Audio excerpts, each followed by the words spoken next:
ክቡራት እንኳን ወደ ሰሜናዊቷ ኮከብ መቀሌ ከተማ በሰላም መጣችሁ።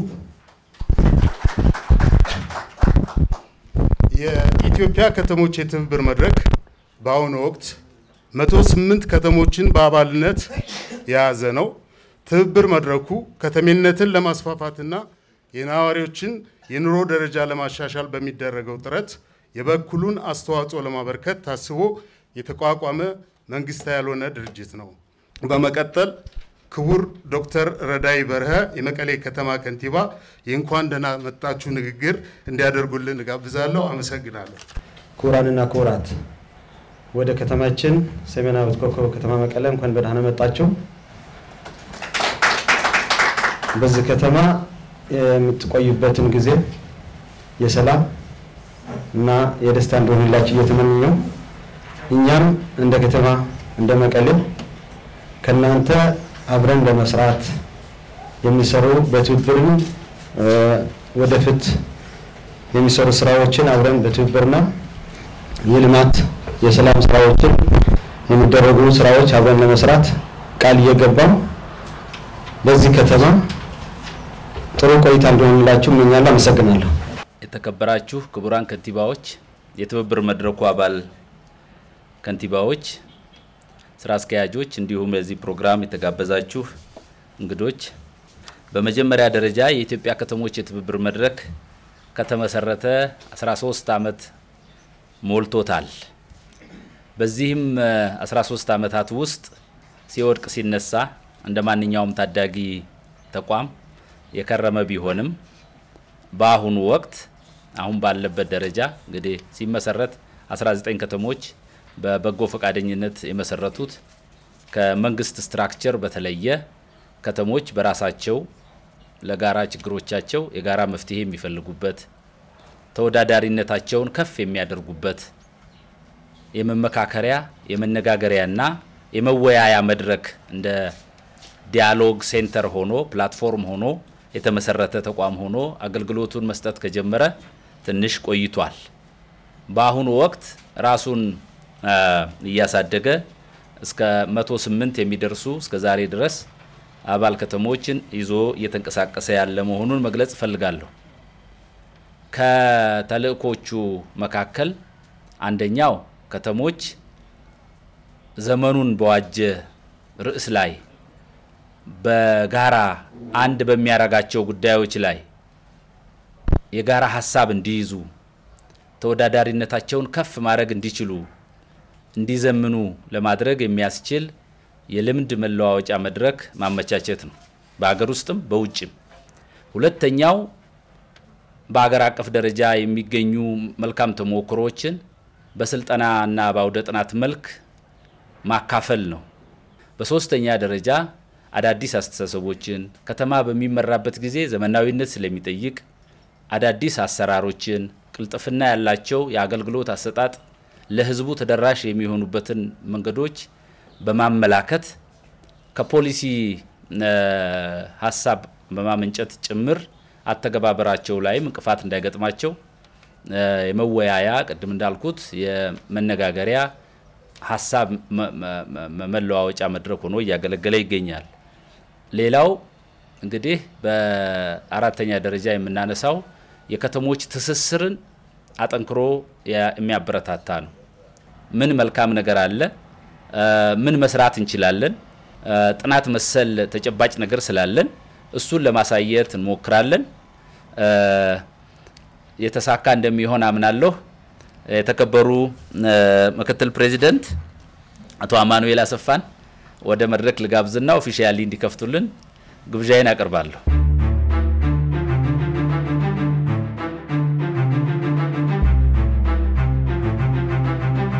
ይህንን የከተሞች የትብብር መድረክ በተለያዩ ጊዜያት በተለያዩ አካባቢዎች የሚሰጠው ስልጠና በጣም ጠቃሚ ነው። ዛሬም በስኬጁሉ እንዳየሁት ያልተማከለ ፋይናንስ አስተዳደር ወይ ፊስካል ዲሰንትራላይዜሽን በሚመለከት እንዲሁም የማዛገጃ ቤታዊ ገቢዎችን በሚመለከት አሰባሰብ አስተዳደር በሚመለከት የተዘጋጀ ስልጠና እንደሆነ ለመገንዘብ ችያለሁ። ይሄ በጣም ጠቃሚ የሆነ ስልጠና ነው። በተለይም እንደኛ ብዙ ነገር ላጣ ክልል ብዙ ነገራቸውን ላጡ ከተሞች የፋይናንስ አስተዳደር የፋይናንስ አሰባሰብ ስርዓት በሚገባ ማወቅና ያንን ተከትሎ መስራት በጣም ጠቃሚ ነው። ሁላችንም እንደምናውቀው ትግራይ ባለፉት ከባድ ጦርነት አሁንም ቢሆን ሁሉም ነገር ያጣ ህዝብ ነው ያለው። ከተሞቻችን በጣም ወድመዋል። የነበራቸውን የውስጥ ገቢ አጥተዋል። በግራንት ደረጃ ከፌደራል መንግስትም ይሁን ከተለያዩ ተቋማት ከዓለም አቀፍም አህጉራዊም ተቋማት ሲገኝ የነበረ ገቢ አሁን የለም። ፍላጎቱ በጣም ከፍተኛ ነው። በትግራይ ደረጃ የወጣቱ የሁሉም ፍላጎት በጣም ከፍተኛ ነው። ያለው አቅም ደግሞ በጣም አነስተኛ ነው። ስለዚህ ከውጭ ወይም በግራንት መልክ ሌሎች አካላት የምናገኛቸውን ገቢዎች እንደተጠበቀ ሆነው ያንን ማግኘትና ማስተዳደር እንደተጠበቀ ሆነው የውስጥን ገቢ ማሳደግ ያንን በስርዓቱ ማስተዳደር ፕራዮሪቲ አስቀምጦ ጉዳዮችን ማስተዳደር ህዝቡን መጥቀም በጣም አስፈላጊ ጉዳይ ነው። ያንን ለማድረግ ሁሉም ስራዎች ለመስራት ደግሞ የውስጥ ገቢን ማሳደግ በጣም አስፈላጊ ነው። በተለያዩ ከተሞች ያለውን ተሞክሮ ተለዋውጠን በውስጣችን ያለው የተለያዩ አቅሞችን ሼር ተደራርገን አንድ አይነት ወይም ከበለጠ መማር የምንችልበትን መድረክ ይሆናል የሚል እምነት አለኝ። ያለው ሲስተም በአደረጃጀትም በሰው ኃይልም በቴክኖሎጂም እንደገና ደግሞ እንደ ክልል ደግሞ ከተማ አስተዳደሮችም የቆያችሁበት ሁኔታ የመድቀቅ አይነት ኢኮኖሚ ስለነበረው እሱን ከሱም እንዴት እንውጣ እንደገና አሁን እንዴት ገቢን ጠይቅ ሪሃቢሊቴት የማድረግ ስራ የሪሃቢሊቴሽን ስራ መስራት ሲገባን እሱን ባላደረግንበት ሁኔታ እድል ባላገኘንበት ባልተመቻቸበት ሁኔታ መልሰን እንደገና ደግሞ ገቢን ለማሳደግ አገልግሎቱን እንኳን ብንሰጥም ክፍያ የመጠየቅ የሞራል ጥያቄ ይመስለኛል ሪያሊቲውን በመገንዘብ ማለት ነው። ስለዚህ እነዚህ ነገሮች ሲደመሩ እናንተ በአሁን ባላችሁ ነባራዊ ሁኔታ ለመለወጥ ግን ፍላጎቱን አይቻለሁ ያልኩት ለዛ ነው። በተለይ አዳዲስ ለሆናችሁ ተመራሮችም ስልጠናው ይቀጥላል። ምን ማለት ነው ስማርት ሲቲ ማለት ውብ የሆነ ኦፍ ኮርስ ደህንነቱ የተጠበቀ በቴክኖሎጂ የተደገፈ ያው አንዳንዴ ኢንተርኔት ኦፍ ቲንግስ ይሉታል ሁሉ ነገር በኢንተርኔት በአገልግሎት በቴሌኮም ሰርቪስ ማዘመን ማለትም ጭምር ስለሆነ በኢንፍራስትራክቸርም ስለሆነ የመጨረሻው ውጤቱ ግን አንድ ከተማ ስማርት ነው የሚባለው ቀልጣፋ አገልግሎት ለህብረተሰቡ ሲሰጥ ብቻ ነው። የሁሉም የአገልግሎቶች መጨረሻቸው ለህብረተሰቡ ተደራሽ መሆን ወጫቸው አነስተኛ መሆን መቻል አለበት። ውድ ነገሮችን መጠቀም ማለት አይደለም ስማርት ማለት። ያው ቃሉ እንደሚያሳየው እንግዲህ ስማርት ማለት ቀልጣፋ መሆን መልካም ነገርን የሚያሳይ ነው። ስለዚህ ስማርት ሲቲ ግንባታ ላይ እኛ መገዛ እናካሂዳለን። ቢያንስ ሐሳቡን መረዳት በከተማ ደረጃ እንዴት ምን ማድረግ ይቻላል አሁን ባለን ሪሶርስ መጠን ባለን ገንዘብ የሰው ኃይል የቴክኖሎጂ አጠቃላይ የህግ ማዕቀፍ ይሄን ሁሉ መሰረት አድርጎ ስማርት ሲቲን እንዴት መፍጠር ይቻላል የሚለው እየተሰራ ነው ያለው። በሱ ላይ አጠናክረን እንቀጥላለን። በተለይ አዳዲስ ክቡራን ከንቲባዎች ያላችሁ ውይይቱ ይቀጥላል። ገና ብዙ መድረኮች እናዘጋጃለን የስልጣናም ይሁን የልምድ ልውውጥ። እሺ ዘሪሁን ወርቅነህ እባላለሁ። በኢትዮጵያ ከተሞች የትብብር መድረክ የአቅም ግንባታና እውቀት ስራ አመራር ዳይሬክተር ነኝ። ትክክል እንግዲህ የትብብር መድረኩ የተቋቋመበት አንደኛውና ዋነኛው ዓላማ ከተሞች እርስ በርስ እንደ ተሞክሯቸውን እንዲለዋወጡ እርስ በርስ እንዲደጋገፉ ለማስቻለው። ስለዚህ በዚህ መሰረት ዛሬ በነበረን መድረክ የሌሎች ከተሞችን ተሞክሮችን በተለይ በስማርት ሲቲ በዲጂታይዜሽን በአገልግሎት አሰጣጥ ማዘመን እንዲሁም በሌሎችም ጉዳዮች ላይ ልምዶችን አቅርበናል። ከተሞችም በቡድን ውይይት እርስ በርስ ልምዶችን ተለዋውጠዋል ማለት ነው።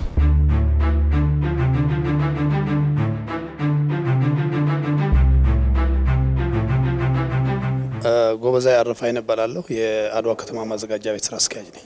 የዛሬው ስልጠና በኢትዮጵያ ደረጃ የከተሞች ትብብር መድረክ ነው የሚባለው። የትብብር መድረኩ የተለያዩ ከተሞችን በአባልነት አቅፎ የሚሄድ ይዞ የሚሄድና በውስጡም የተለያዩ በእያንዳንዱ ከተማ ያሉትን አቅም የተለየ አቅም ያላቸው ከተሞችንም ሼር እንድታደርግ የሚያስችል መድረክ ነው እየተፈጠረ ያለው።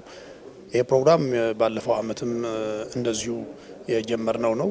በትግራይ ደረጃ ብቻ ሳይሆን በኢትዮጵያ ደረጃም እንደዚሁ የተለያዩ ከተሞች ጥሩ ልምድ ያላቸው ከተሞችንም በመሄድ እዛ ያሉ ጥሩ ነገሮችን ሼር በማድረግ ወደ የቦታችን መጥተን እንድንተገብረው የሚያስችል መድረክ ነው። የሱ ቀጣይ ፕሮግራም ነው።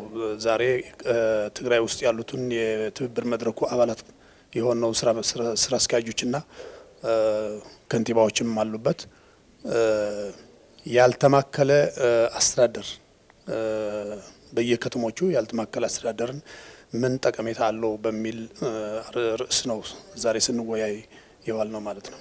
አሁን እንዳልከው ትግራይ የደረሰባትን ጭፍጨፋ የሰው ህይወትን ብቻም ሳይሆን አጠቃላይ ሀብቷ አጠቃላይ የነበረው ሪሶርስ ወድሟል። ስለዚህ የወደመውን ነገር በራስ አቅም ወደ ነበረበት መመለስ የግድ ይላል። ስለዚህ ወደ ነበረበት ለመመለስ ደግሞ የዚህ አይነት መድረክ የከተሞች ትብብር መድረኩ ደግሞ ወሳኝ ነው። ዋናው እንዴት አድርገህ ባልተማከለ አስተዳደር ተጠቅመህ ህብረተሰብ የሚፈልገውን አገልግሎት እንዴት አድርገህ ትሰጣለህ ነው። ስለዚህ ከተሞች የራሳቸው የሆነ ፖቴንሻል አላቸው። በተለይ ማዘጋጃ ቤት በራሱ ገቢ የሚተዳደር ነው።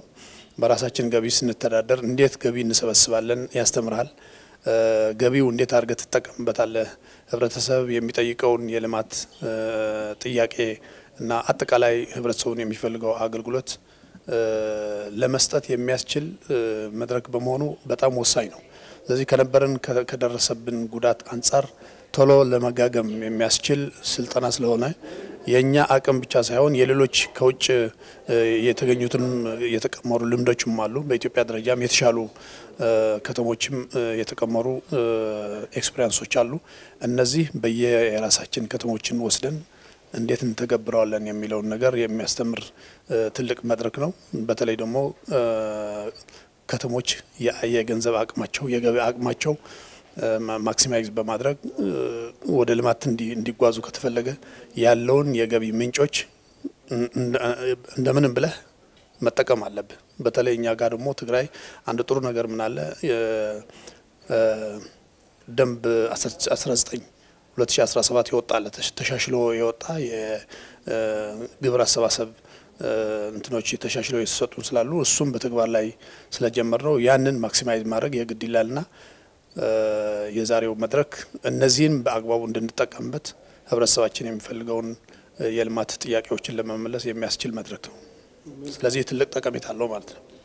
ዋናው ዓላማ ይሄንን መድረክ እኮ ኢትዮጵያ ውስጥ ያሉ ከተሞች ከኛ ጋር አብረው እንዲሰሩ የሚያደርግ መድረክ ነው። ትብብሩ በትግራይ ብቻ የተወሰነ አይደለም። በኢትዮጵያ ደረጃ ብዙ ከተሞች በዚህ አባላት ናቸው። አባላት ሆን ማለት ደግሞ እኛ ጋር የሌለው እነሱም እንዲጠቀሙበት እኛ ጋር እነሱ ጋር ያለው ደግሞ እኛ እንድንጠቀምበት የሚያስችል ነው። ስለዚህ አንደኛ በዚህ አይነት መድረክ የሚሰጡ እነሱ ጋር ያሉትን ጥሩ ነገሮችን ከዚህ በመድረክ እንወስዳለን። በአካልም በየቦታው የሄዱ ከተሞች አሉ ከኛ ከትግራይ ብዙዎቻችን የተለያዩ እንደነ ለምሳሌ እንደነ አዋሳ እንደነ የቢሾፍቱ የመሳሰሉ አዲስ አበባ ራሱ አይተናቸዋል። በጣም በተለይ ከነበረው የሰላም መደፍረስ ጋር የነበረው ጦርነት በተለይ ትግራይ ላይ የነበረው ጦርነት ደግሞ ወደ ኋላ ተመልሰናል። ብዙ ነገር ተጎድተናል፣ ብዙ ነገር ወድሟል። ስለዚህ ከኛ የተሻሉ ናቸው እነሱ።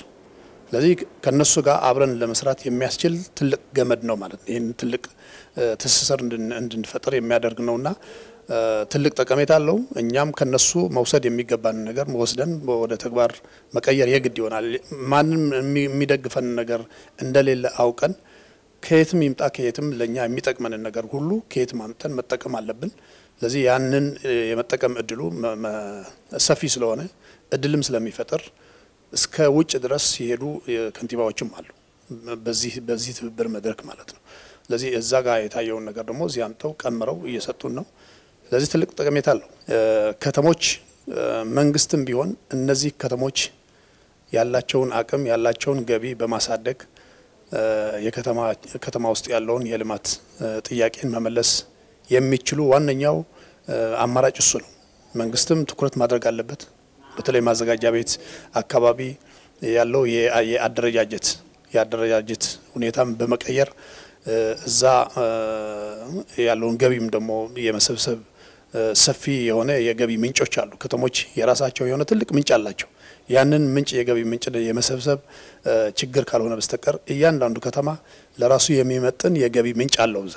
ስለዚህ ያንን በደንብ እንጠቀም፣ መንግስት መደገፍ አለበት። የከተማው አስተዳደርም ዋና ትኩረቱ ማዘጋጃ ቤቶችን ማድረግና ገቢያቸውን ከፍ እንዲያደርጉ ራሱ የቻለ የአመራር መስጠት አለበት። ማዘጋጃ ቤት ሳትይዝ ሌላ ስራ መስራት አትችልም። ስለዚህ አጋዥ መሆን አለበት። ስለዚህ እኛ ስራ አስኪያጆችንም እኛ የምንመራቸው ሰራተኞች አሉ። እነዚህ ሰራተኞች ሙሉ አቅማቸውን በአግባቡ የህብረተሰቡ ጥያቄ ጋር እንትን አድርገው ትኩረት አድርገው የመስራት ግዴታ አለባቸው። በአግባቡ ከተመራ ደግሞ የማይሆን ነገር ስለሌለ መንግስትም ከተማ አስተዳደሩም በአግባቡ ይሄንን ነገር ማሳለጥ አለበት ብዬ ነው መልእክት ማስተላለፍ የምፈልገው።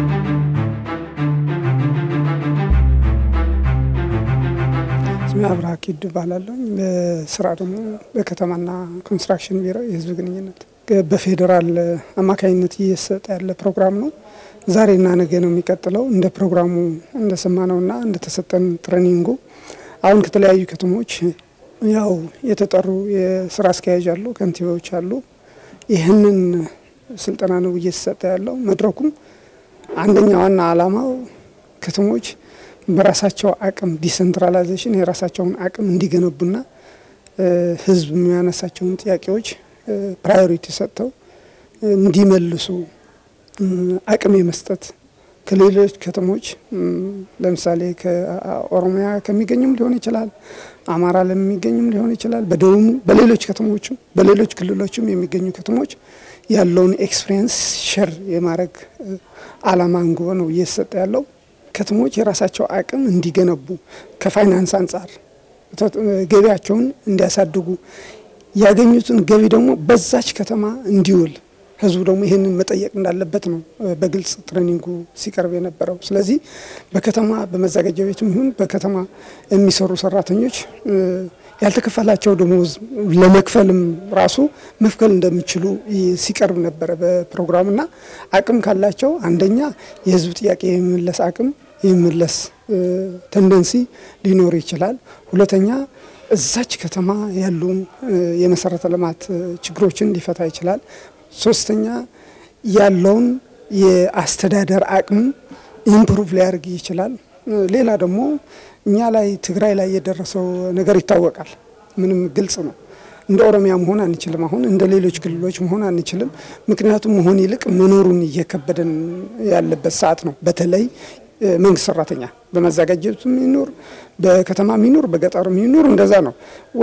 ወደ ከተማ ስናመጣው መድረኩ የከተሞች ትብብር ስለሆነ ግን አንደኛ ፋይናንሳቸው እንዲያሳድጉ፣ ሁለተኛ ህዝብ የሚያነሳው ጥያቄዎች እንዲመልሱ፣ መሰረተ ልማት እንዲያስፋፉ፣ ሶስተኛ እዛች ከተማ ላይ ያለውን የመንግስት ሰራተኛ ያልተከፈለውን ደሞዝ እንዲከፍሉ፣ ሶስተኛ የአስተዳደር ብቃታቸው እንዲያሳድጉ ከሌሎች ከተሞች እንደቀረበ ከኢትዮጵያ እንደሀገር ከሌሎች የቀረበውን ኤክስፒሪየንስ ደግሞ ወደ ራሳቸው ወስደው ምን ማድረግ እንዳለባቸው አስበው ኢምፕሊመንት እንዲያደርጉ ይረዳል ብዬ ነው ማስበው። አሁን ደግሞ በኦሮሚያ የሚገኙ ከተሞች መቀሌ ከድሬዳዋ፣ መቀሌ ከናዝሬት፣ ከአዳማ ከሌሎች ከተሞች ሼር ማድረግ ይጠበቃል። እዛ ላይ እንደኛ ጦርነት ውስጥ አልነበሩም። ስለዚህ እነሱ የሄዱበት ርቀት አለ። ያ ደግሞ ወደዚህ መልሶ እንዴት ማድረግ አለብን እነሱን የሄዱበት ፍጥነት የሄዱበት ስፒድ አለ እኛ ደግሞ ያጋጠመን ያለ ኦብስታክል ይታወቃል ለዛ ኦብስታክል ቻሌንጅ ማድረግ ኖ በምንልበት ሰዓት ኖ እንድንል የስ በምንልበት ሰዓት ደግሞ መቀጠል አለብን እንድንል ከሌሎች ከተሞችም ኤክስፒሪየንሱ መቅረው ይጠቅማል ከነሱ ምንማርበትና ወደኛ ምንወስድበት ዝም ብሎ የመጣውን ብቻ መቀበል ሳይሆን ሳይንሱ ምንድነው ምንለው ትብብሩ ምንድነው የሰራው በሌሎች ከተሞች እንደ ኢትዮጵያ እንደ ትግራይ ደግሞ ምን መስራት ነው ያስበው አሁን እየገነባው ያለው ወይም እየሰጠው ያለው ትሬኒንግ ጥሩ ነው ነገር ግን ከኛ አንፃር ብዙ መስራት የሚጠበቅበት ሆኖ ነው የሚታየኝ የማጠቃለያ ፕሮግራም ተገኝቼ የፕሮግራሙ ማጠቃለያ ወይም የፕሮግራሙ አስተያየት እንዲሰጥ የተሰጠኝ እድል አመሰግናለሁ